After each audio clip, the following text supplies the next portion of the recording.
So good evening everyone. I hope everyone has joined. So am I audible, guys? Please respond. Please just drop a text in the text box. Am I audible or not?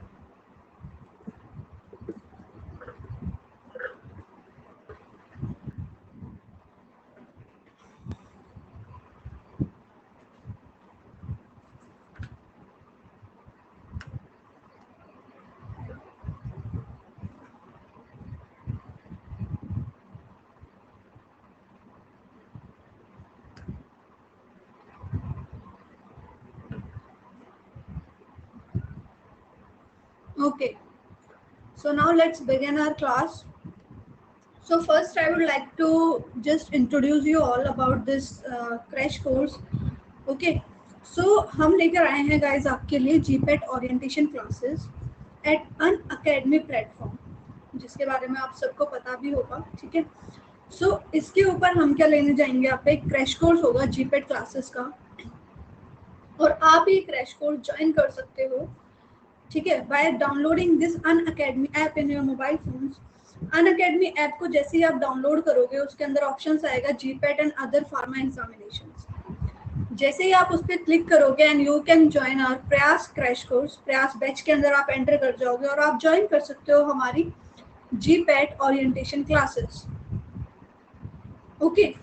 जो ये course होगा guys, course की जो fees होगी वो कितनी होगी आपकी, 1499 रुपीज। क्लियर। लेकिन आप एक डिस्काउंट लेने के लिए आप यूज कर सकते हो मेरा प्रोमो कोड जो कि है Neha Sharma live, and you can get 10% instant discount over it. Okay, not a very heavy amount. GPAT की पूरी कोचिंग के लिए इतना amount is very much worth it to join these classes, guys.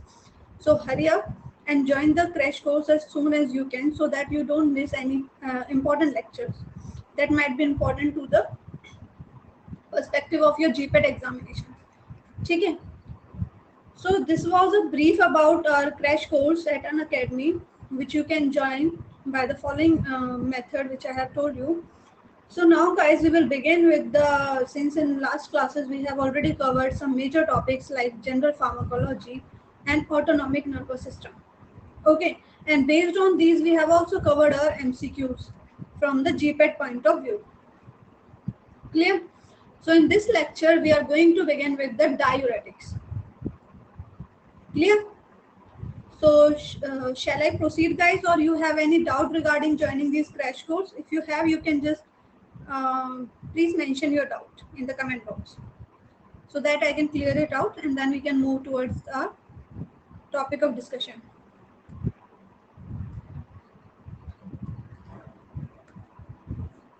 Yes, anyone, any doubt is there?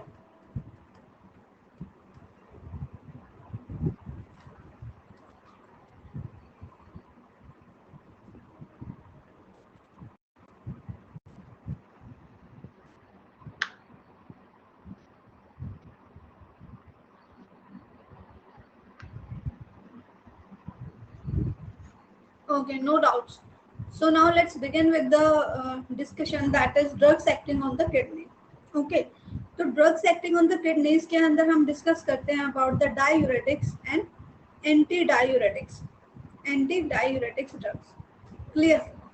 So first of all you should know what is kidney and what are its functions. ठीक है, kidney के basically functions क्या होते हैं, क्या क्या उसके actions होते हैं, तो आपको पता होगा जैसे हमारी बॉडी का बिल्डिंग ब्लॉक जो होता है वो क्या होता है, एक सेल होता है, cell is the building block of a body.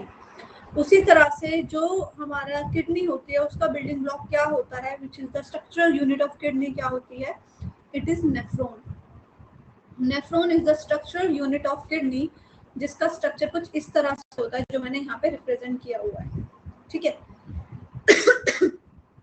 Kidney का काम क्या होता है, किडनी का काम क्या होता है कि फिल्टर आउट करना चीजों को, जो भी आप खाते हो, ठीक है, उन सभी चीजों को फिल्टर आउट करके जो वेस्ट है उसको आपकी बॉडी से एक्सक्रीट आउट कर दे, एलिमिनेट कर दे। ठीक है, उसके लिए कुछ प्रोसेसेस होते हमारी किडनी पे, ठीक है, जो हम डिस्कस करेंगे वन बाय वन, ठीक है। उससे पहले आई एम जस्ट टेलिंग यू कि किडनी की जो बेसिक यूनिट होती है, स्ट्रक्चरल यूनिट होती है, दैट इज नेफ्रॉन। और नेफ्रॉन का स्ट्रक्चर क्या होता है हमारा इस तरह से, ठीक है। स्टार्टिंग में जो ये है, what is this, this is known as glomerulus, glomerulus, okay. अब यहाँ पे क्या होता है, एक होती है एफरेंट आर्टरी, एक होती है इफरेंट। एफरेंट इज जो हमारे ब्लड को लेके जाती है, एंड इफरेंट जो प्योर ब्लड को लेके जाती है, फिल्टर आउट जो ब्लड है हमारा उसको जो लेके जाती है, that is efferent artery. After that ये ग्लोमेरुलस से हमारा यहाँ पे पोर्स प्रेजेंट होते हैं, उसके थ्रू क्या होता है हमारा जो इम्प्योर ब्लड से कुछ चीजें जो होती हैं वो फिल्टर आउट होकर कहाँ चले जाते हैं, ल्यूमेन में, नेफ्रॉन के ल्यूमेन में, जो अंदर का होलो एरिया होता है उसको हम ल्यूमेन बोलते हैं, उसके अंदर चीजें फिल्टर आउट हो जाते हैं। नेफ्रॉन के भी 3-4 मेजर सब डिविजन्स हैं उसके पार्ट्स के, जैसे कि first is known as PCT, proximal convoluted tubule. After that जैसे ही आप उससे मूव ऑन करोगे, चलोगे, तो एक यू शेप हेयर पिन जैसा स्ट्रक्चर दिखेगा आपको, इस तरह हेयर पिन देखी होंगी आपने, तो इसको हम बोलते हैं loop of Henle, loop of Henley, ठीक है। लूप ऑफ हेनले के भी 2 पार्ट्स होते हैं, जो ऊपर से नीचे आ रही है, ठीक है, ये वाला जो पार्ट है that is known as the descending limb of loop of Henle, loop of Henle. और जो यहाँ से ऊपर की तरफ जा रहा है that is known as ascending limb of loop of Henle, clear. After that जो हमारा लूप ऑफ हेनले है वो ओपन होता है कहाँ पे, जहाँ पे कनेक्ट होता है वो हमारा at DCT, distal convoluted tubule, clear. फिर जो हमारा डिस्टल कन्वोल्यूटेड ट्यूब्यूल है वो आगे जाके किस में ओपन अप होता है, in the collecting duct, in the collecting, clear. तो ये कुछ मेजर पार्ट्स होते हैं हमारे नेफ्रॉन के, दैट यू शुड नो। और हर एक पार्ट का एक अलग रोल होता है इन द फिल्ट्रेशन, ठीक है। सो अब हम डिस्कस करने वाले हैं अपने ड्रग, कौन से, diuretics. Not wasting much of time, let's come to the exact point from the GPAT point of view, ठीक है। तो डाययूरेटिक्स क्या होते हैं, डाययूरेटिक्स गाइस वो एजेंट होते हैं जो आपकी यूरिन की वॉल्यूम को एनहांस करते हैं, ठीक है। जो आप यूरिन फॉर्मेशन होती है आपकी बॉडी में, उसके वॉल्यूम को, उसके रेट को एनहांस करते हैं, ठीक है। Pharmacological agent which when administered increase the rate of formation of urine as well as the excretion of urine, आपकी बॉडी से एक्सेस ऑफ यूरिन को बाहर निकालते हैं, क्लियर। तो वो होते हैं हमारे डाययूरेटिक्स। अब इसके अंदर आता है क्लास डाययूरेटिक्स, ठीक है। क्लासिफिकेशन ऑफ डाययूरेटिक्स में आएंगे वो ड्रग की कैटेगरी जो कि हमारे एज अ डाययूरेटिक एजेंट की तरह हम उनको यूज करते हैं। तो उसके अंदर हमारे क्या क्या आएंगे गाइस, सबसे पहला होगा that is osmotic diuretics. Osmotic diuretics में based on the osmotic gradient के बेस पे वो आपको क्या करेंगे, जैसे सपोज आपने मैनिटोल ड्रग लिया, ठीक है। ये ड्रग लेने के बाद क्या होगा, आपने नाम में ही ऑस्मोटिक है, तो ये क्या किस प्रोसेस से, थ्रू द ऑस्मोसिस प्रोसेस से क्या करेंगे, by with the help of the osmosis process ये क्या करेंगे कि जो एक्सेस ऑफ आपके फ्लूइड है बॉडी के अंदर उसको क्या करेंगे, बॉडी से बाहर निकलवाएंगे, एक्सक्रीट आउट करवाएंगे, ठीक है। सपोज आपने मैनिटोल लिया, ठीक है, मैनिटोल क्या किया, ये एब्जॉर्ब होगा नहीं आपकी बॉडी में, अनचेंज होकर चला जाएगा ल्यूमेन में। ल्यूमेन में इसके अंदर टेंडेंसी होती है कि वाटर को रिटेन करता है, ठीक है। तो जो आपका वाटर होगा वो कहाँ जाएगा, जहाँ पे मैनिटोल होगा, ठीक है। ल्यूमेन के अंदर है तो इसके साथ आके वाटर मॉलिक्यूल्स एडजस्ट हो जाएंगे, देखो कितना सारा वाटर मॉलिक्यूल आ गया विद मैनिटोल। और मैनिटोल के साथ ही सारा वाटर है, जो यूरिन है, ये फॉर्मेशन हुआ है यूरिन का, ये आपकी बॉडी से क्या हो जाएगा, एक्सक्रीट आउट, ठीक है। एंड ये जो मूवमेंट ऑफ वाटर होती है through the semi permeable membrane is known as the osmosis process, ठीक है। तो मैनिटोल का क्या लिखा, loss of water, reduced intra cell volume, clear. So similarly urea, mannitol and glycerol ये सारे गए आपके ऑस्मोटिक डाययूरेटिक्स। नेक्स्ट हम आते हैं आपके ज़ैंथिन डाययूरेटिक्स पे। ज़ैंथिन डाययूरेटिक्स में कहेंगे कैफीन, थियोफाइलिन, जो जिनके अंदर ज़ैंथिन ग्रुप प्रेजेंट होगा, बेसिकली कैफीन, थियोफाइलिन, थियोब्रोमिन के अंदर ये ज़ैंथिन ग्रुप प्रेजेंट होता है, तो they are xanthine diuretic, okay. After that next is thiazide diuretic, carbonic anhydrase diuretic. Carbonic anhydrase अभी हम वन बाय वन डिस्कस करेंगे आगे, इनका मैकेनिज्म ऑफ एक्शन, ये कहाँ पे एक्ट करते हैं, कौन सी साइट पे नेफ्रॉन के एक्ट करते हैं, प्लस इनका मैकेनिज्म ऑफ एक्शन क्या होता है, ठीक है। अल्टीमेटली क्या मैकेनिज्म होगा, देखो आपके जो हमारा ये नेफ्रॉन का स्ट्रक्चर मैंने आपको बताया on the PCT, proximal convoluted tubule, क्या होता है, वहां पे हमारे आयन चैनल्स प्रेजेंट होते हैं कुछ, ठीक है, ठीक है, H+ आयन चैनल्स प्रेजेंट होते हैं और वो क्या करते हैं, with the help of CO2 hydrogen plus carbon dioxide मिलकर क्या बनाता है, आपका कार्बोनिक एसिड बनाता है in the presence of an enzyme carbonic anhydrase, ठीक है। तो ये जो इनहिबिटर्स होते हैं कार्बोनिक एनहाइड्रेज, ये इस एंजाइम को किल कर देते हैं, इनहिबिट कर देते हैं, जिसकी वजह से क्या होता है कि आपका जो H+ और सोडियम आयन जो होता है इनकी एंटीपोर्ट होता है, हाइड्रोजन पोटेशियम, हाइड्रोजन और सोडियम एंटीपोर्ट हमारा चैनल होता है। तो उसकी वजह से क्या होता है, जो सोडियम होता है वो आपके ल्यूमेन के अंदर ज्यादा से ज्यादा आएगा। देखो सोडियम को आप सॉल्ट से याद रखो, सोडियम इज सॉल्ट, जहाँ पे सॉल्ट होगा सॉल्ट के अंदर वाटर एब्जॉर्ब होता है या नहीं होता, सॉल्ट आपका वाटर रिटेन करता है, नहीं करता, करता है ना। तो जहाँ पे सॉल्ट होगा वहां पे वाटर जाएगा, इसलिए हम अगर सोडियम को अपने ल्यूमेन के अंदर रखेंगे तो वाटर भी सारा की सारा ल्यूमेन के अंदर रहेगा और हमारी बॉडी से बाहर सॉल्ट के साथ निकल जाएगा, ठीक है। इन सब का जो कंसेप्ट है वो कहीं ना कहीं यही है एक तरह से, ठीक है, बस अलग अलग चैनल्स पे एक्ट करेंगे। क्लियर? कार्बोनिक एनहाइड्रेज इनहिबिटर, तो कार्बोनिक एनहाइड्रेज एंजाइम को इनहिबिट करेंगे, ठीक है, जिसकी वजह से क्या होगा कि ये H+ और जो हमारा सोडियम आयन चैनल था वो ब्लॉक, मतलब उसमें क्या होगा कि हमारा सोडियम ज्यादा से ज्यादा ल्यूमेन के अंदर आएगा और पोटेशियम आपका जो H+ आयन है, प्रोटोन है, वो बाहर तरफ जाएगा उससे, ठीक है। और डिटेल में आगे मैंने हर एक MCQs रखा है आपका, with the help of MCQs we are going to clear it each and every doubt, each and every concept, okay, सब क्लियर होने वाला है आपको, so don't worry. Then come thiazide diuretics में आपका आ गया क्लोरथायजाइड, लूप डायरेटिक्स में आपके आ गया फ्यूरोसिमाइड, पोटेशियम स्पेरिंग में स्पैनलोर, ट्रैंक्विन। ये मैंने आपको एक ब्रीफ इंट्रो दिया है about the classification, don't just restricted to this only, ठीक है। अभी मैं आपको कराने वाली हूँ MCQs आगे कुछ 2-3 स्लाइड्स के बाद, उससे you will get the thorough knowledge and आपका पूरा टॉपिक कवर हो जाएगा with the help of this MCQs। Clear? So यहाँ पे मैंने हर एक कैटेगरी का थोड़ा थोड़ा सा एक ब्रीफ इंट्रो दे रखा है आप लोगों को, सो that you can have a quick revision about it, ठीक है।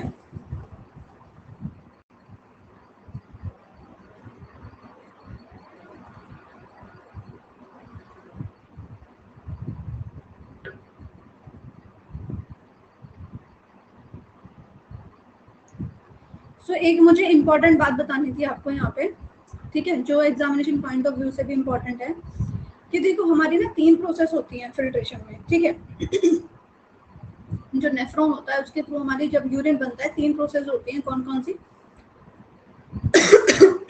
Filtration, filtration, reabsorption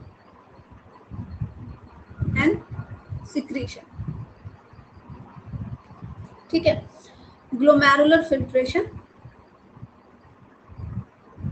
tubular reabsorption and tubular secretion, ठीक है। तो इसके अंदर क्या होता है, देखो सबसे पहला स्टेप जो मैंने आपको ऑलरेडी बताया था नेफ्रॉन का स्ट्रक्चर दिखा के, कि सबसे पहले क्या होता है, ग्लोमेरुलर जो हमारा एक स्ट्रक्चर होता है वहां पे क्या होता है, हमारा जो इम्प्योर ब्लड है वो फिल्टर आउट होता है, ठीक है। जो उसके अंदर वेस्ट है वो सारा आपका इलेक्ट्रोलाइट्स वगैरह, अमीनो एसिड्स हो गए, आपका ग्लूकोज हो गया, वो सब फिल्टर आउट हो जाएगा। फिल्टर आउट होने के बाद क्या होता है, यूजुअली क्या होता है, फिल्टर क्या होता है, कितना लीटर हमारा ब्लड फिल्टर होता है, around 180 litre of blood is filtered per day by a kidney, ठीक है। 180 लीटर ब्लड हमारा पर डे फिल्टर होता है एक दिन में, लेकिन जो हमारा यूरिन प्रोडक्शन होता है, यूरिन प्रोडक्शन होता है वो हार्डली 1 से 2 लीटर होता है पर डे। तो ये जो बाकी का जो था 180 में से सिर्फ 1% हमारा सिर्फ एक्सक्रीट आउट हो रहा है बॉडी से, जो बाकी बना था वो कहाँ गया, वो क्या होता है, वापस हमारी बॉडी में रीएब्सॉर्ब हो जाता है, वापस क्या हो जाता है, हमारी बॉडी में रीएब्सॉर्ब हो जाता है, ठीक है। रीएब्सॉर्ब हमारे काफी सारे मेम्ब्रेन के थ्रू जो आएंगे वो होंगे, कुछ चीजें तो डायरेक्ट पैसिव डिफ्यूजन के थ्रू रीएब्सॉर्ब होंगी, कुछ चीजें की एक्टिव ट्रांसपोर्ट के थ्रू पर्टिकुलर आयन चैनल्स के हेल्प से एब्सॉर्ब हो जाएंगी, कुछ हमारे मीडिएटर्स कैरियर्स के थ्रू ट्रांसपोर्ट हो जाएंगी। क्लियर? तो दैट इज रीएब्सॉर्प्शन। रीएब्सॉर्प्शन के बाद नेक्स्ट स्टेप हमारा आता है सिक्रीशन का, कि अब जो रीएब्सॉर्ब नहीं हुआ, रीएब्सॉर्ब होने के बाद जो बचा कुछ चीज है वो क्या हो जाएगी आपकी बॉडी से सिक्रीट आउट, एक्सक्रीट, सिक्रीट, ठीक है। सिक्रीशन में क्या आता है, ट्यूबुलर सिक्रीशन में देखो मेम्ब्रेन्स के थ्रू ना कुछ चीजें होती हैं, परमेबल होती हैं आपकी मेम्ब्रेन कुछ चीजों के लिए, ठीक है। जैसे सपोज कुछ पार्ट्स होंगे नेफ्रॉन के, मैं यहाँ पे बता देती हूँ आपको।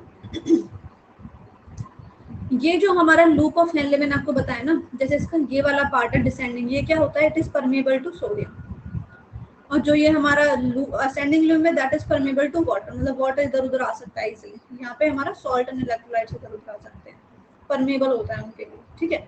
तो इस तरह से क्या होता है, पर्टिकुलर सिक्रीशंस, ये सारी चीजें होती हैं, ठीक है। एंड फाइनली आपका जो वेस्ट है that got excrete out in the form of A urine. Clear?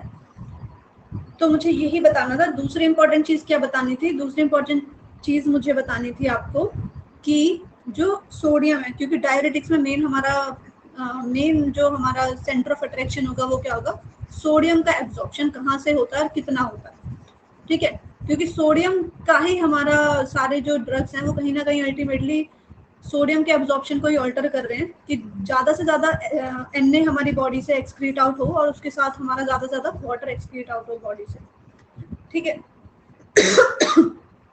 तो यहाँ पे मैं आपको बताती हूँ कि सबसे ज़्यादा कहाँ से हमारा सोडियम की एब्जॉर्प्शन होती है, किस पार्ट से कितने अमाउंट में सोडियम एब्जॉर्ब होता है।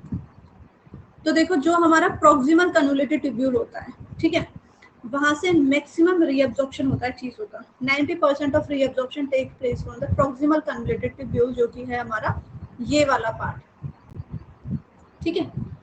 ये वाला पार्ट मैं इसको इरेज कर देती हूँ एक्स्ट्रा चीजों को, जिससे कि आपको कंफ्यूजन ना हो। तो दिस इज द पीसीटी, ठीक है। ये आपका क्या है, this part is the PCT, proximal convoluted tubule, जहाँ से मैक्सिमम अमाउंट में एब्जॉर्प्शन होता है। और लगभग कितना एब्जॉर्प्शन होता है, it is greater than 60%। 60% of sodium का जो एब्जॉर्प्शन होता है वो यहाँ से होता है, ठीक है। उसके बाद नेक्स्ट जो एब्जॉर्प्शन, नेक्स्ट पार्ट क्या आता है हमारा, loop of Henle. Loop of Henley से आपका जो एब्जॉर्प्शन होता है दैट इज अराउंड 25%, ठीक है। लूप ऑफ हेनले से जो आपका एब्जॉर्प्शन होता है ऑलमोस्ट 25% होता है सोडियम का। नेक्स्ट हम मूव ऑन करते हैं अपने डीसीटी, डिस्टल कन्वोल्यूटेड ट्यूब्यूल से आपका एब्जॉर्प्शन होता है लेस देन 10%, ठीक है। फिर आता है हमारा कलेक्टिंग डक्ट। कलेक्टिंग डक्ट से आपका जो सोडियम का एब्जॉर्प्शन होता है that take place is less than 4 to 5%, ठीक है। 4 to 5% यहाँ से होगा, डीसीटी से 10% होता है, लूप ऑफ हेनले से लगभग 25% तक होता है, एंड पीसीटी से मोर देन 60%, ठीक है। तो जस्ट नोट इट डाउन और इसको याद रखना, बिकॉज ये क्वेश्चन जीपेट में पूछे जा चुके हैं कि कौन से पार्ट से कितना एब्जॉर्प्शन होता है सोडियम, ठीक है। इस पे क्वेश्चन आ चुका है पहले, तो इसलिए I am just telling you.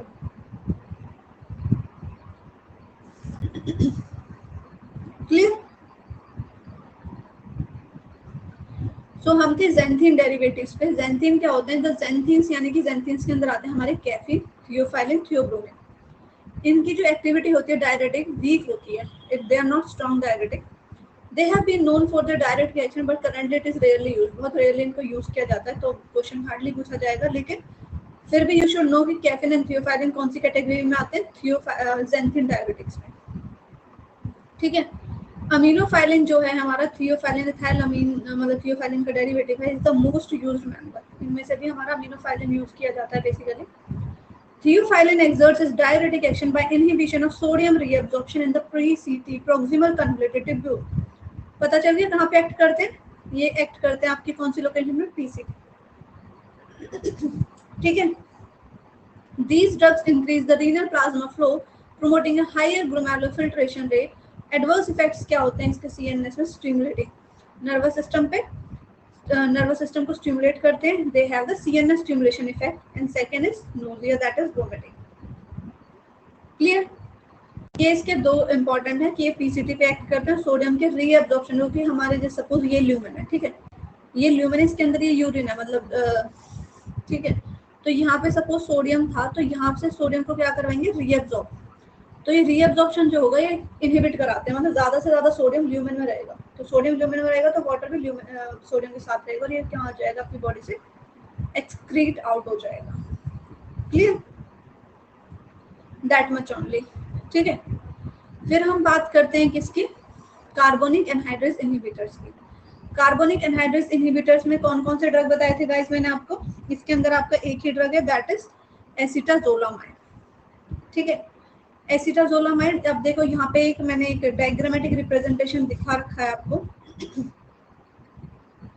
तो ये क्या है, ट्यूबुलर ल्यूमेन, ठीक है। ये ल्यूमेन मतलब अंदर का जो ये हॉलो एरिया है ना ल्यूमेन का, जो मैंने नेफ्रॉन का जो अंदर का ये है, ये वाला, ये पूरा इधर का, ठीक है, ये उसकी मेम्ब्रेन दिखा रखी है। तो इसमें क्या दिखा रखा है कि देखो वाटर और CO2 थे आपके उसमें ल्यूमेन में, वो दोनों कंबाइन होके उन्होंने क्या बना दिया, in the presence of carbonic anhydrase enzyme carbonic acid बना दिया। ठीक है, अब कार्बोनिक एसिड क्या होता है, ब्रेक डाउन होता है further H+ and bicarbonate ion में, HCO3 एंड H+ आयन में।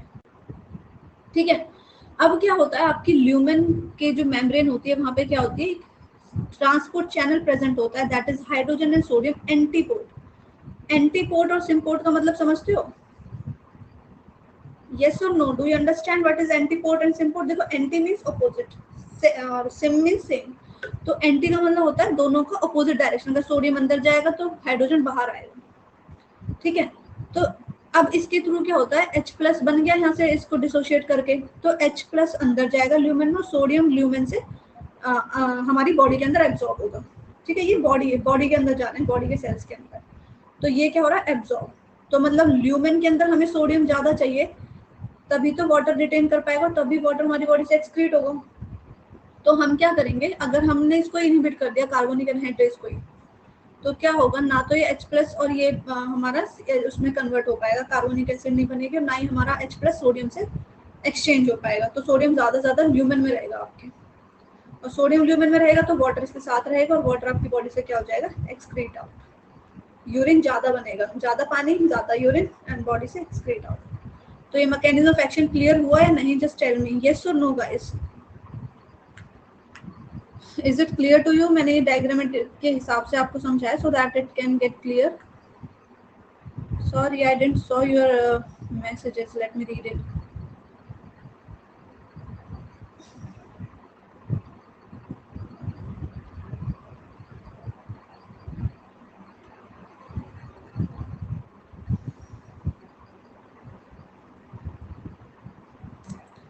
Is there any doubt regarding the mechanism of action of acetazolamide?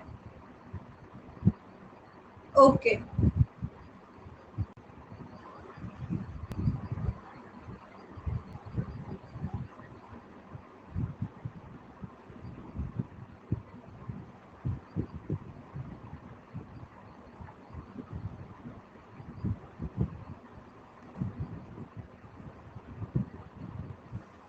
Okay, then moving on to next, that is loop diuretics. ठीक है, loop diuretics में आपके कौन कौन से drugs आते हैं, जिनके भी पीछे माइड मोस्टली आएगा, फ्यूरोसिमाइड। ठीक है, मैं आपको ड्रग के नेम बता देती हूँ जो लूप में आएंगे आपके, फ्यूरोसिमाइड, ब्यूमेटानाइड और आपका एथाक्राइनिक एसिड, एथाक्राइनिक एसिड। ठीक है, अब आपके में यूज होते हैं वो मोस्टली हमारे फ्यूरोसिमाइड और ब्यूमेटानाइड होते हैं। जो आपका एथाक्राइनिक एसिड होता है, it is rarely used and it is मतलब almost not used, why, because it is having some toxic properties. ठीक है, तो मोस्टली हमारा फ्यूरोसिमाइड और ब्यूमेटानाइड ही यूज किया जाता है। तो अब इनका एक्शन क्या होता है, वही सेम होगा गाइस, क्या होगा कि सोडियम का जो रीएब्जॉर्प्शन होगा, ठीक है, जो की पॉइंट है सबका वो मोस्टली क्या होगा, सोडियम का जो रीएब्जॉर्प्शन हो रहा है उसको क्या करवाएंगे, इनहिबिट करवाएंगे। अब इनहिबिट तो करवाएंगे, लेकिन कौन से चैनल पे एक्ट करके और कौन से साइट पे एक्ट करके, नेफ्रॉन के। तो इनकी जो साइट होगी लूप डायरेक्टिक, नाम ही लूप है, मतलब लूप ऑफ हेनले पे काम करेंगे। ठीक है, अब लूप ऑफ हेनले पे भी कौन से पार्ट पे, असेंडिंग या डिसेंडिंग, डिसेंडिंग जो ऊपर से नीचे आ रहा था, और असेंडिंग जो हमारा DCT की तरफ, कलेक्टिंग डक्ट की तरफ जा रहा था। तो ये एक्ट करते हैं आपके descending limb of loop of Henley, sorry ascending, they act on the ascending limb of loop of Henle। और कौन से चैनल पे एक्ट करेंगे, they act on a channel known as sodium potassium 2 chloride symport। ठीक है, sodium potassium 2 chloride symport पे काम करेंगे। देखो ये रहा सिम्पोर्ट, मतलब तीनों की तो ना एक ही डायरेक्शन में। ठीक है, तो सपोज ये वाला हमने क्या कर दिया, इनहिबिट कर दिया। ठीक है, सोडियम पोटेशियम 2 क्लोराइड जो चैनल था हमने वो इनहिबिट कर दिया, तो सोडियम का एब्जॉर्प्शन तो रुका ही रुका, रीअब्जॉर्प्शन तो होगा ही नहीं, साथ में पोटेशियम का भी नहीं होगा और क्लोराइड का भी नहीं होगा, ये दोनों भी साथ में अफेक्ट होंगे। क्लियर है? So this is the mechanism of loop diuretics that they inhibit this channel and inhibit the sodium reabsorption नहीं हो पाएगा, तो ज़्यादा से ज़्यादा सोडियम आपका ल्यूमेन में रहेगा, वाटर रिटेन करेगा, मोर यूरिन का वॉल्यूम प्रोड्यूस होगा और आपकी बॉडी से ये ज़्यादा हमारा जो मैक्स यूरिन है वो क्या हो जाएगा, एक्सक्रीट आउट, डायरेटिक, यूरिन की वॉल्यूम बढ़ जाएगी आपकी। क्लियर? क्लियर हो गया आपको mechanism of action? So now moving on to next part is potassium sparing diuretics. Potassium sparing diuretics में आपके 3 ड्रग्स आते हैं, मैंने यहाँ पे 2 लिखे हैं। एक तो आपका आता है स्पाइरोनोलेक्टोन, एक मैंने ट्राइम्फ्रिन मेंशन किया है, एंड थर्ड इज अमीलोराइड। अमीलोराइड, ठीक है, ये 3 ड्रग्स हैं आपके जो पोटेशियम स्पेरिंग में आते हैं। तो जैसा कि मैंने पीछे आपको बताया था, ये सोडियम, पोटेशियम और क्लोराइड, मतलब सोडियम तो जा ही रहा था, सोडियम तो एक्सक्रीट हो ही रहा था, साथ में पोटेशियम भी हो रहा था, ठीक है। लेकिन इसकी वजह से क्या कंडीशन हो जाएगी, हाइपोनेट्रीमिया, पोटेशियम की डेफिशिएंसी हो जाएगी हमारी बॉडी में। तो इसलिए नई कैटेगरी बनी, that is known as potassium sparing, कि जिससे कि सिर्फ सोडियम का ही वो हो, लेकिन पोटेशियम हमारी बॉडी में रिटेन रहे, पोटेशियम एक्सक्रीट आउट ना हो, ठीक है।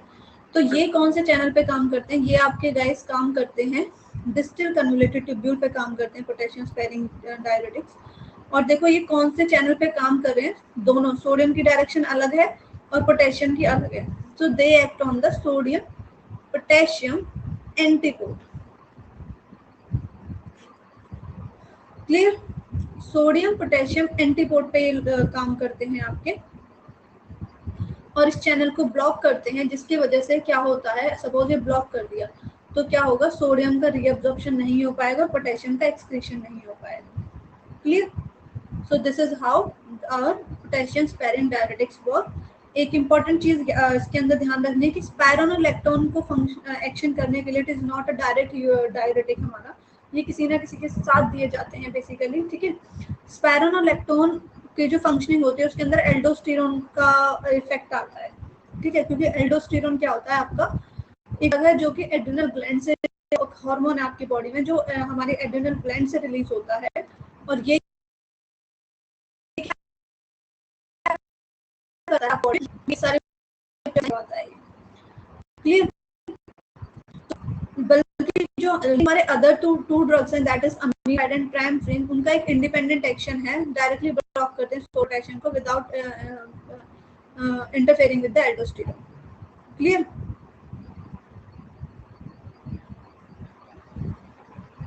Yes, Rani, I have already included the MCQs which contain the ADR related to the loop diuretics. Okay, so the things that are not covered here, we will cover in the MCQs.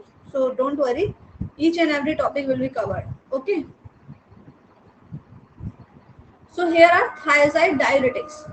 Thiazide diuretics क्या होते हैं guys? इसके अंदर आप क्या आते हैं, कौन कौन से drugs? Let me tell you. Thiazide में आपका आ जाएगा क्लोरथायाजाइड, क्लोरथायाजाइड, बेंजोथायाजाइड,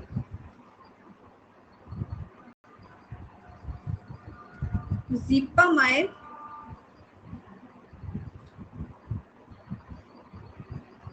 क्लोरथैलिडोन, ठीक है। ये सारे आपके आ गए हमारे थायाजाइड डायरेटिक्स के अंदर।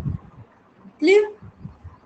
अब थायाजाइड डायरेटिक्स का साइट ऑफ एक्शन कहाँ होगा, इनका भी कहाँ होगा, आपका डिस्टल कन्वोल्यूटेड ट्यूब्यूल। ये है अर्ली डिस्टल कन्वोल्यूटेड ट्यूब्यूल, जबकि जो हमारा जो पीछे पोटेशियम स्पेरिंग था वो लेट डिस्टल मतलब एंड में काम करता था। तो ये देखो, ये है आपके डिस्टल कन्वोल्यूटेड ट्यूब्यूल, ठीक है। यहाँ पे क्या होता है, कौन से चैनल पे काम करेंगे, सोडियम क्लोराइड सिम्पोर्ट पे काम करेंगे, ठीक है। उस चैनल को ब्लॉक कर देंगे और फिर क्या अफेक्ट करेंगे, अफेक्ट द सोडियम रीअब्जॉर्प्शन को इनहिबिट कर देंगे। Is it clear? सिर्फ आपको साइट पता होनी चाहिए और आपको चैनल पता होना चाहिए। There is nothing extra you have to learn in this diuretics chapter, ठीक है। और इससे आगे कुछ नहीं आएगा। चैनल पूछेंगे एमसीक्यू में, आपको क्वेश्चन में पूछेंगे तो एग्जाम में, या फिर आपको साइट पूछेंगे कौन सी साइट है, या फिर आपको ड्रग पूछ लेंगे कि भाई ये थायराइड कैटेगरी का कौन सा ड्रग है, ठीक है। कुछ इसके एडीआर हैं जो मैं अभी बताऊंगी आपको, ठीक है, कुछ हमने एमसीक्यूज में ऑलरेडी इंक्लूड किए हैं। तो देखो यहाँ पे मैंने आपको एक पूरा डायग्राम यहाँ पे रिप्रेजेंट किया है, जितनी भी हमने अभी कैटेगरीज पढ़ी हैं कि वो कौन सी साइड इफेक्ट करेंगे। तो ये आपका यहाँ पे मैंने क्या बना रखा है कि नेफ्रॉन का स्ट्रक्चर बना रखा है, नेफ्रॉन का स्ट्रक्चर बना रखा है। ठीक है, ये क्या है, ग्लोमेरुलस। ग्लोमेरुलस से आगे क्या चलता है हमारा प्रोक्सिमल ट्यूब्यूल, पीसीटी जिसको हम बोलते हैं। पीसीटी को चलने के बाद ये जो यू शेप है that is loop of Henle. Loop of Henley में ये क्या है, डिसेंडिंग लूप ऑफ हेनले, ये क्या है, ascending loop of Henley, ascending limb of loop of Henley. तो जो असेंडिंग है उस पर कौन सी ड्रग काम करती है हमारी, लूप डायरेटिक्स। लूप डायरेटिक्स में क्या कहते हैं, फ्यूरोसिमाइड, ब्यूमेटानाइड, टॉरसिमाइड। कौन सा चैनल होता है इनका, sodium potassium 2 chloride symport. Clear. Next हम ऊपर चलते हैं डीसीटी। डीसीटी में एक अर्ली पार्ट, ठीक है, स्टार्टिंग में, और फिर एक लेट डिस्ट्रीब्यूटर एंड में। तो स्टार्टिंग में कौन से ड्रग काम करते हैं, थायजाइड। थायजाइड मैंने आपको बता दिया, मेटाजोल, हाइड्रोक्लोरथायजाइड, क्लोरथैलेटोन, इंडापामाइड, जिपामाइड, ये सारे थायजाइड में आते हैं। कौन से चैनल पे काम करेंगे, सोडियम क्लोराइड सिम्पोर्ट, सिम्पोर्ट। ठीक है, उसके आगे चलते हैं तो आता है पोटेशियम स्पेरिंग डायरेटिक, जो कि काम करते हैं सोडियम पोटेशियम एंटीपोर्ट पे। क्लियर। उसके अलावा हमने और कौन सी कैटेगरीज पढ़ी थी, उसके अलावा हमने एक और कैटेगरी पढ़ी थी कार्बोनिक एनहाइड्रेज इनहिबिटर, जो कि कहाँ काम करते हैं आपके पीसीटी पे। क्लियर। और अफेक्ट कर रहे थे हाइड्रोजन और सोडियम का जो क्या था, एंटीपोर्ट था जो यहाँ पे। ठीक है, सोडियम का रीअब्जॉर्प्शन इनहिबिट कर रहे थे बेसिकली। सो ये था एक जनरल ओवरव्यू। ठीक है, अब हम एमसीक्यूज पे आते हैं, और एमसीक्यूज के साथ साथ कुछ जो इम्पोर्टेंट एडीआर है जो भी होगा वो हम डिस्कस करते चलेंगे। So now let's begin guys. So जो पहला क्वेश्चन है that is what are diuretic agents. So let me create a poll for you guys so that you can answer it. So you have to answer and your time starts now. Yes.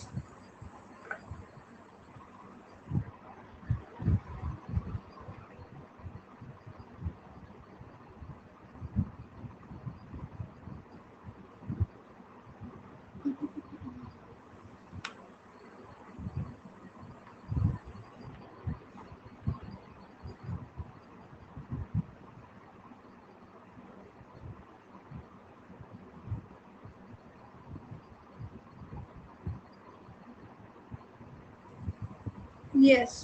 So सभी ने सही right answer किया है। ठीक है, we got the 100% result here. So मैंने जैसा कि बताया व्हाट आर डायरेटिक्स, क्या the drugs that increase the rate of urine formation. Clear. So no other choice. So directly you got the answer. So now next question is select the diuretic which is orally active, efficacious and acidosis as well as alkalosis, causes diuresis even in the renal failure and has additional carbonic anhydrase inhibitory action. So your time starts now.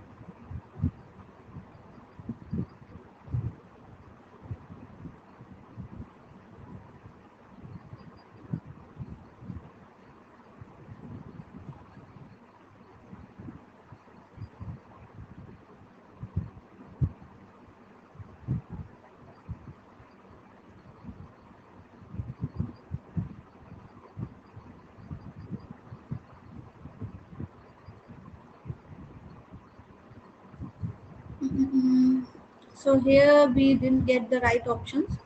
So let me explain you. देखो यहाँ पे क्या आपका select the diuretic which is orally active. ठीक है, जो कि orally active है, एफिकेशियस एंड एसिडोसिस एल्कलोसिस, मतलब all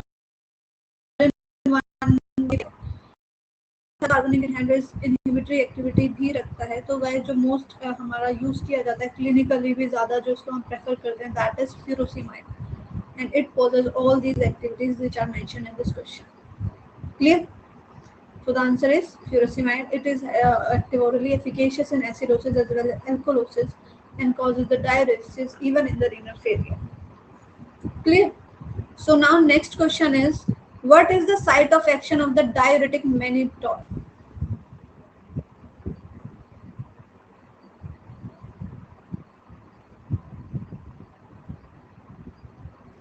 What is the site of action of the diuretic mannitol?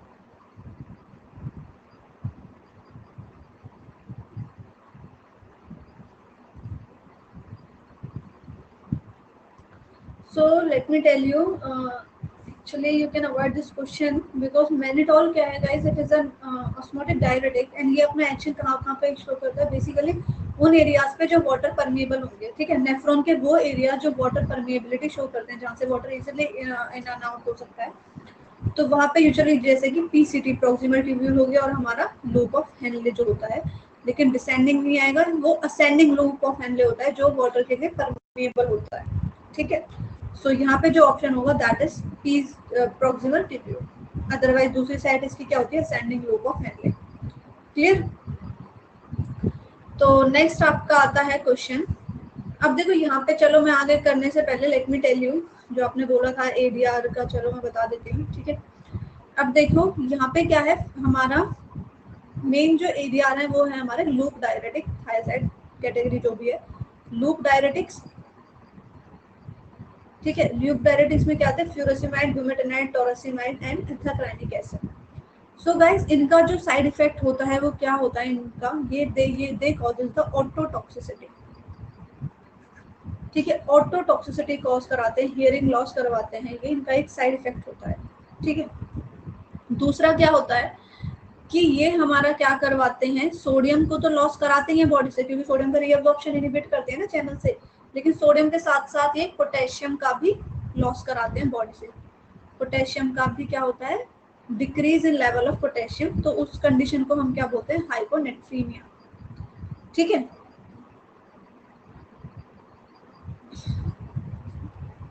Sorry, it is hypokalemia, ठीक है।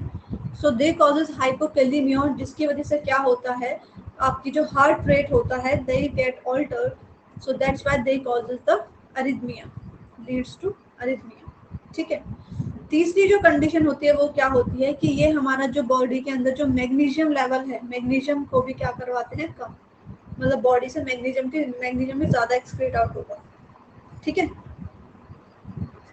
Is it clear? ये तीन चीजें आपको क्लियर हुई यहाँ पे। तीसरा इनका क्या होगा, वॉमिटिंग कॉज करा सकते हैं, डायरिया कॉज करा सकते हैं, दूसरा एलर्जिक रिएक्शन होने के भी चांसेस होते हैं maximum with the furosemide. Clear? Next में एक यहाँ पे नहीं बताऊंगी, that you will clear out by doing the MCQs, जो भी आगे आएगा एक पॉइंट, ठीक है। Maximum I have told you.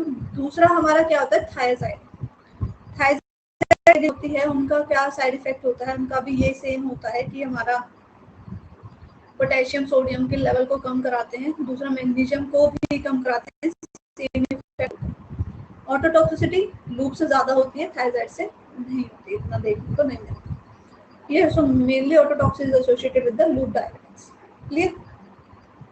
ठीक है। एक डिफरेंस होता है हमारा लूप और थायराइड में, वो होता है कैल्शियम के लेवल को लेके, जिसके अंदर क्वेश्चन पूछा जा चुका है आपके जीपेट में भी, कि जो लूप डायरेटिक है वो कैल्शियम के एब्जॉर्प्शन को, कैल्शियम लेवल को किस तरह से इफेक्ट करेंगे बॉडी में, और थायराइड किस तरह से करेंगे, उनका अपोजिट फंक्शन है। जबकि बाकी जो पोटेशियम सोडियम और हमारा मैग्नीशियम था, उन पर सेम एक्शन है दोनों का, ठीक है।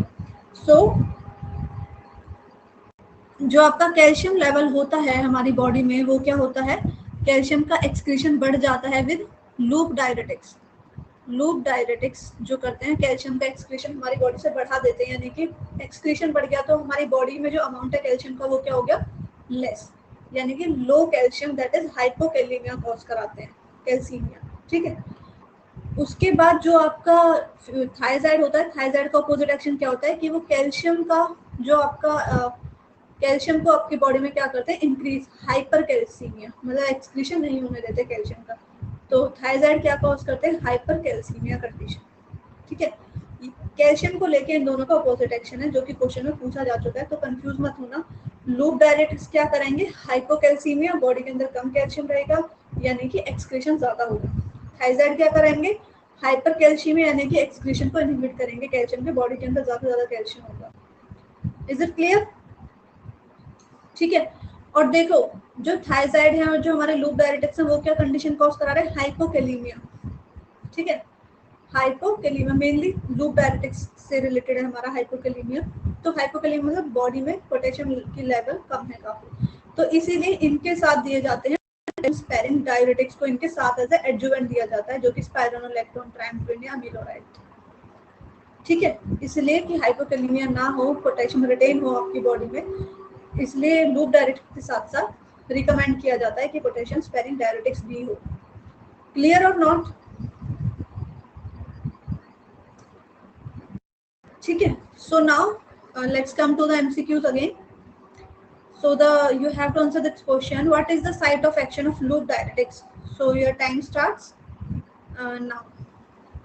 Yes.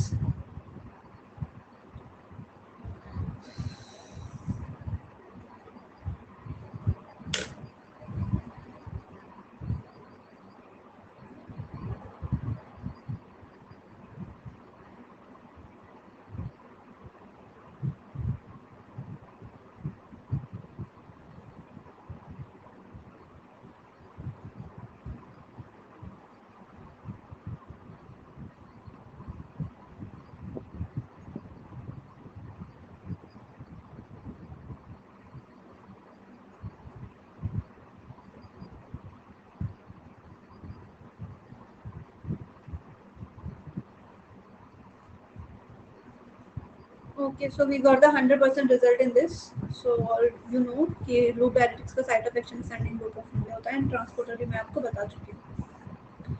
So now next question is, what is the site of action of the diuretic thiazides? Diuretic thiazide का site of action क्या होगा? Yes, your time starts now.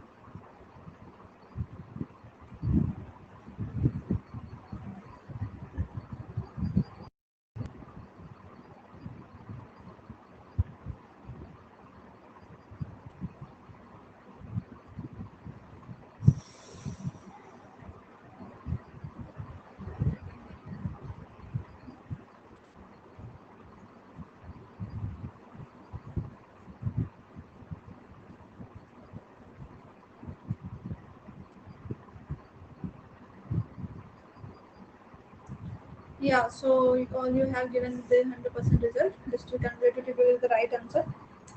Next question is, furosemide acts by inhibiting the following in the renal tubular cell.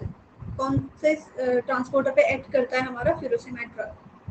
So your time starts now.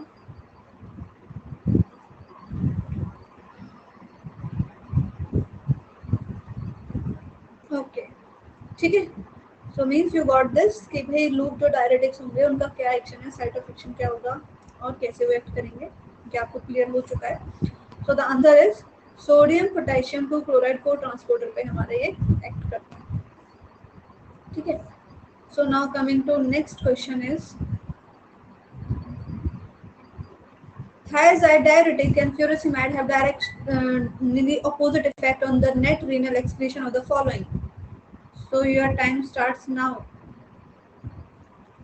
Thyroid diuretics जो है और जो furosemide है उनको opposite effect होगा किस पे? एक्सक्रीशन ऑफ यूरिक एसिड पे, कैल्शियम पे, मैग्नीशियम पे या बाइकार्बोनेट पे?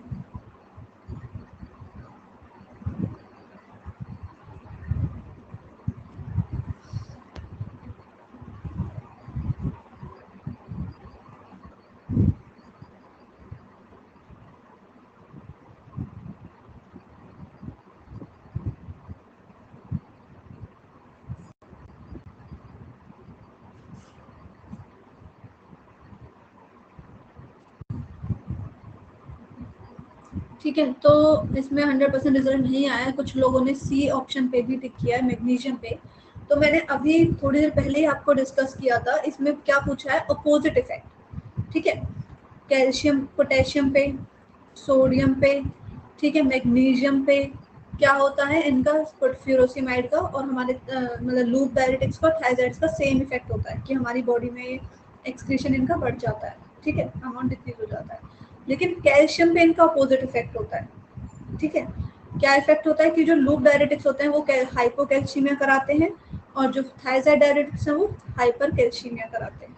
ठीक है, तो कैल्शियम पे इफेक्ट क्या होता है, अपोजिट। यूरिक एसिड लिखा हुआ है, uric acid hyper uricaemia cause कराते हैं। हाइपर यूरिसीमिया मतलब बॉडी के अंदर यूरिक एसिड का लेवल जाता है, एक्सक्रीशन कम हो जाता है मतलब। ठीक है, तो इस पे भी दोनों का सेम एक्शन है, थायराइड भी करवाते हैं, फ्यूरोसिमाइड भी, बस थायराइड थोड़ा ज्यादा कराते हैं। ठीक है, तो अपोजिट एक्शन होगा सिर्फ कैल्शियम के एब्जॉर्प्शन पे। Now second question is mannitol inhibits the enzyme carbonic anhydrase, yes और नो? क्या मैनिटोल का मैकेनिज्म ऑफ एक्शन हमने ये पढ़ा था कि ये कार्बोनिक एनहाइड्रेज को इनहिबिट करता है, was it a carbonic anhydrase inhibitor, yes और नो?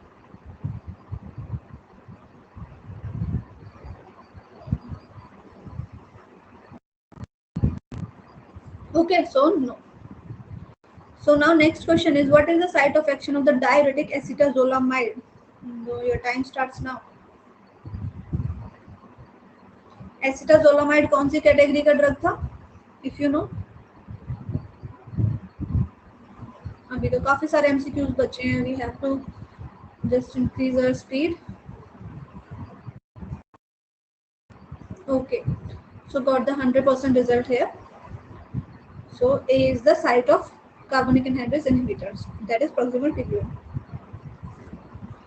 ठीक है, next is select the diuretic which is similar in efficacy and pattern of electrolyte excretion to furosemide but is 40 times more potent dose to dose. ऐसा कौन सा है जिसका similar effect है as compare to furosemide के जैसा, लेकिन वो ज्यादा पोटेंट है, मतलब 40 बार उसका जो इफेक्ट है वो ज्यादा है फ्यूरोसिमाइड से, पोटेंट ज्यादा है। तो कौन सा है इनमें से? Your time starts now. Peretonide, bumetanide, xipamide, मेटालोजोन.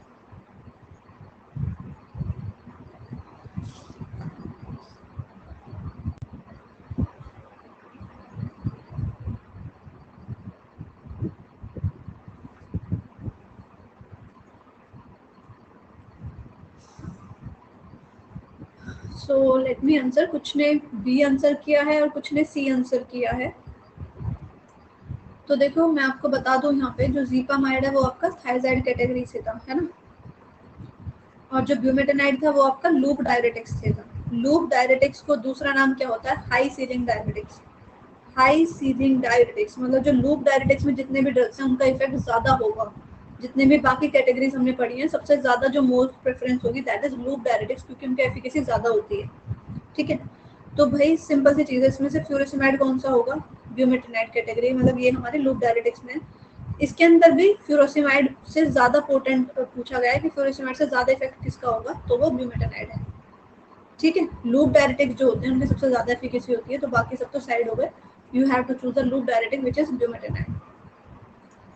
Clear? Next question. Though ethyltrinic acid is also a high ceiling diuretic, it is practically not used because. Your time starts now.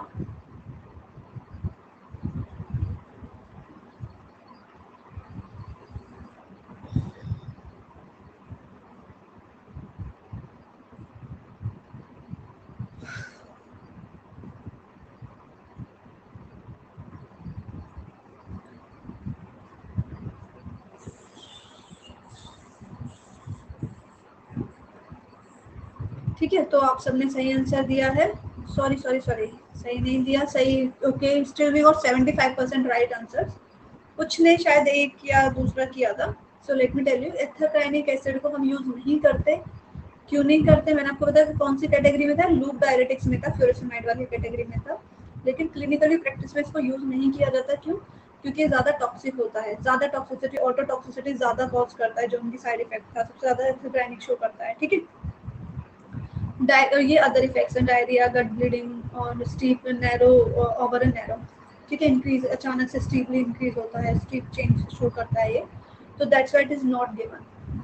ठीक है, so the answer is all of the above. Next question है आपका, the sodium chloride sim poured in the early distal convoluted tubule of the kidney is inhibited by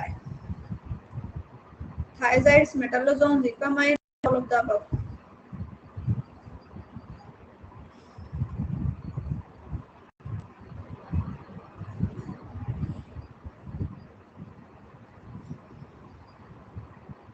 Yes, please answer again.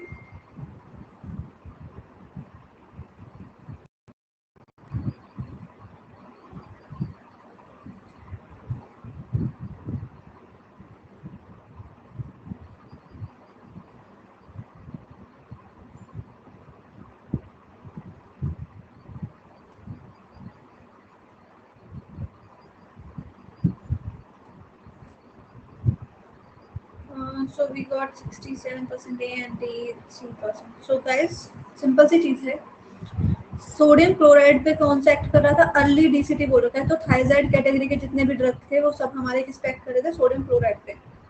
तो जो मेटालोजोन है, जीपामाइड है, एंडापामाइड है, ये सब भी तो इसी में आते थे थाइजाइड कैटेगरी में। ठीक है, थाइजाइड का जब क्लासिफिकेशन खोलोगे तो ये सब थाइजाइड्स के अंदर आते हैं। तो the answer will be all of the above.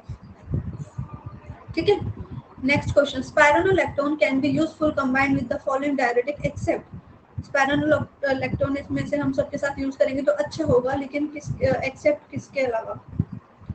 So your time starts now.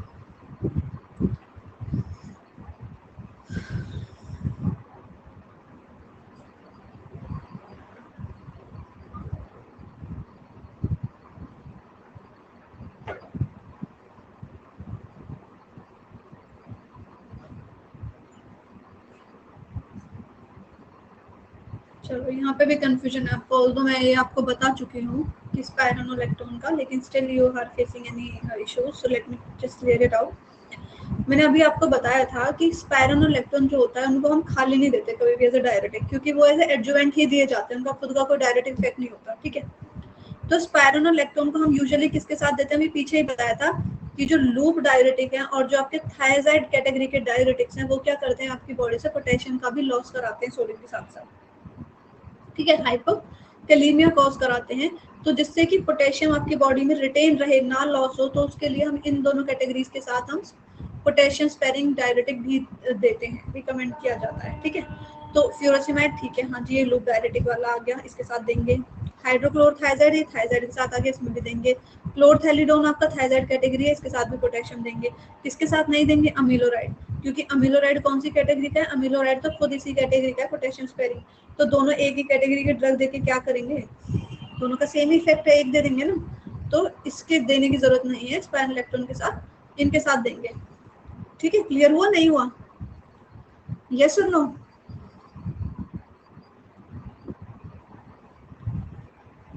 Clear guys?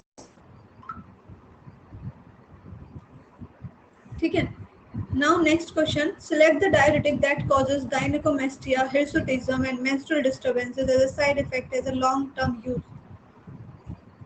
So your answer is so you have to answer it now, the time starts. Select the diuretic that cause gynecomastia, hirsutism over a long period of time, अगर आपने use किया है इससे side effect.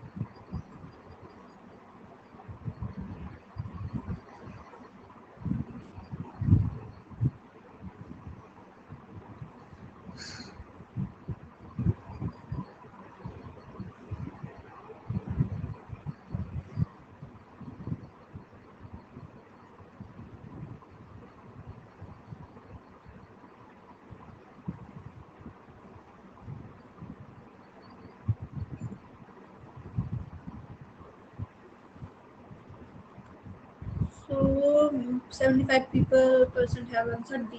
Okay. So the answer of this question is B. So why B?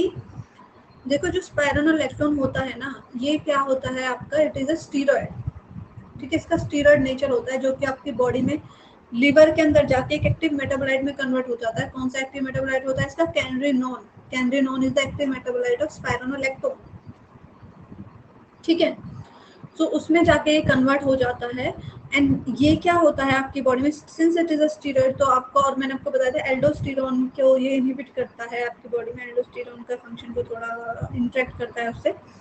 तो इसका जो side effect होता है, it leads to the gynaecomastia. Gynaecomastia क्या होता है कि जो मेल होते हैं उनके अंदर जो मेल ब्रेस्ट होती हैं वो स्वेल अप हो जाते हैं, फीमेल लाइक पैटर्न होने लग जाता है, hormonal imbalance. Next is hirsutism. Hirsutism means female body पे जो मेल लाइक हेयर्स की ग्रोथ हो जाती है एंड मेंस्ट्रुअल डिस्टरबेंस हो जाते हैं। तो ये साइड इफेक्ट होते हैं किसके, स्पाइरोनोलेक्टोन के, क्योंकि एक स्टीरॉयडल हमारा हार्मोन की तरह होता है, एल्डोस्टेरोन के उसमें करता है, ठीक है। It is of steroid nature. Clear? So this is ये आपका हो गया इसका justification. Now next question is select the diuretic that can cause gynecomastia। अच्छा ये तो सेम है, सॉरी तो रिपीट हो गया, ये भी हम कर चुके हैं।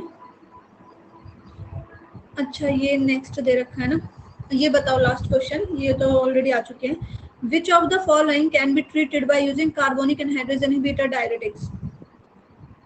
High altitude sickness, oedema and hypercalcaemia, glaucoma and epilepsy, glaucoma and hypercalcaemia. So your time starts now. Carbonic anhydrase को दे के हम क्या ट्रीट कर सकते हैं, ठीक है, एज अ डायरेटिक तो वो है ही, साथ में ये इनमें से कौन सा पैरामीटर के केस में भी हम एज अ दे सकते हैं ऐसे carbonic anhydrase inhibitor?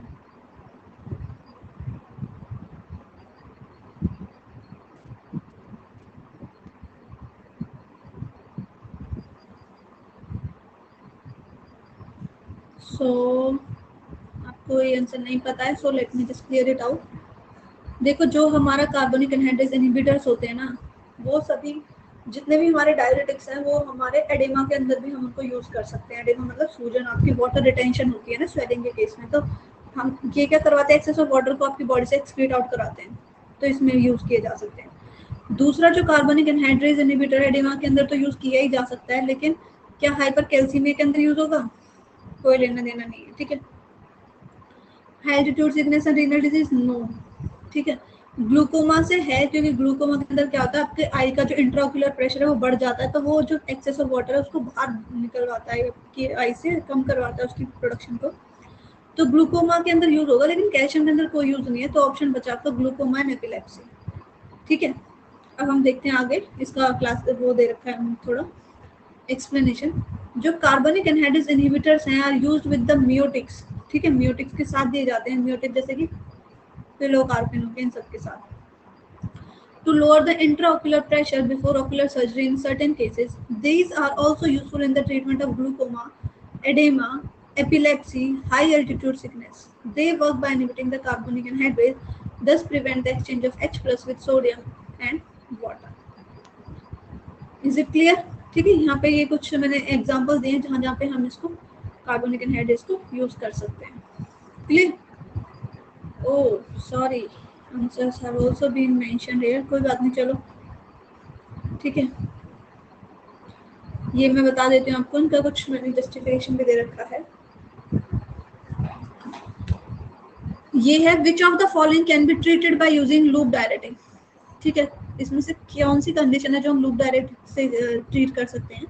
So I am not creating poll, I am just explaining you based on this MCQs. So hypertension and hypercalcemia, ठीक है। देखो मैंने आपको बताया था जो लूप डायरेटिक्स है वो कौन सी कंडीशन कॉज कराते हैं, हाइपोकैल्सीमिया, मतलब बॉडी में कैल्शियम का लेवल कम कराते हैं। तो अगर आपकी बॉडी में हाइपर कैल्शियम हो रखा है, कैल्शियम का लेवल ज्यादा हो रखा है, तो सिंपल सी चीज है, लूप डायरेटिक लोगे तो वो कम करा देंगे, ठीक है। और हाइपरटेंशन में हाई ब्लड प्रेशर है, तो हाई ब्लड प्रेशर आपकी बॉडी में अगर जितना सोडियम रहेगा बीपी उतना ही बढ़ेगा, सोडियम कम होगा बीपी कम होगा, तो सोडियम को तो कम ही कराते हैं, एक्सक्रीट कराते हैं। तो मींस कौन सी कंडीशन में होगा, hypertension and hypercalcaemia. So the answer is loop diuretics act directly on the ascending loop of Henle to inhibit the sodium and chloride resorption. Edema associated with hepatic or renal disease, control of hypertension, increase renal excretion of calcium in patient with hypercalcemia. Useful when rapid diuresis is desired because of the rapid onset of action. इनका action क्या होता है, काफी fast. Clear? Now which of the following will be used for severe head injury? ठीक है, ये और कर लो लास्ट। सीवियर हेड इंजरी के लिए कौन सा यूज करेंगे हम? ऑस्मोटिक डायरेटिक यूज करेंगे, लूप डायरेटिक यूज करेंगे, कार्बोनिक एनहाइड्रेज यूज करेंगे या पोटेशियम स्पेयरिंग डायरेटिक यूज करेंगे। सो हमारा जो आंसर है that is A which is osmotic diuretic. क्यों यूज करेंगे? क्योंकि ये क्या करते हैं, pull water into the blood vessels and nephrons from the surrounding tissues. ठीक है, सिंपल कौन सी प्रोसेस, ऑस्मोसिस की प्रोसेस के बेस पे ये जो एक्सेस ऑफ वाटर है जो सराउंड कर रहा है टिश्यूज को, उसको ल्यूमेन के अंदर ले लेंगे, ब्लड के अंदर बढ़ा देंगे। तो जो सेल के अंदर जो हेड इंजरी हो रखी है, जो स्वेलिंग हो रखी है, रिड्यूसेस सेलुलर एडेमा को डिक्रीज कर देंगे, increase urine production of causing diuresis and reduces excessive intraocular pressure जो है वो भी कम करेंगे। Loop diuretics act directly on the ascending limb of Henle to inhibit sodium and chloride absorption। ठीक है, तो मेन आपका कहने का मतलब क्या है कि जो इसके अंदर जो सीवियर हेड इंजरी होगी उसके केस में हम किसको प्रेफर करेंगे, ऑस्मोटिक डाययूरेटिक्स को। ठीक है, सो this is the end of today's lecture guys. ठीक है, आई होप कि जितना मैंने बताया आपको ऑलमोस्ट मैंने मैक्सिमम से मैक्सिमम एमसीक्यूज आपको कराने की कोशिश की है। काफ़ी सारे एमसीक्यूज ऐसे हैं जो लास्ट एग्जाम्स में पूछे जा चुके हैं, कुछ हो सकता है आगे पूछे जाए। ठीक है, तो आई होप कि ये चैप्टर आपको समझ आया होगा, क्लियर आया होगा। ठीक है, कोई भी डाउट हो तो you can ask me in the next lecture. Next lecture में हम कुछ अपना नया टॉपिक डिस्कस करने वाले हैं। ठीक है, तो this is the end of diuretics. So thank you, good day, good night. Okay, so we'll meet you in the next coming lecture. Okay, bye.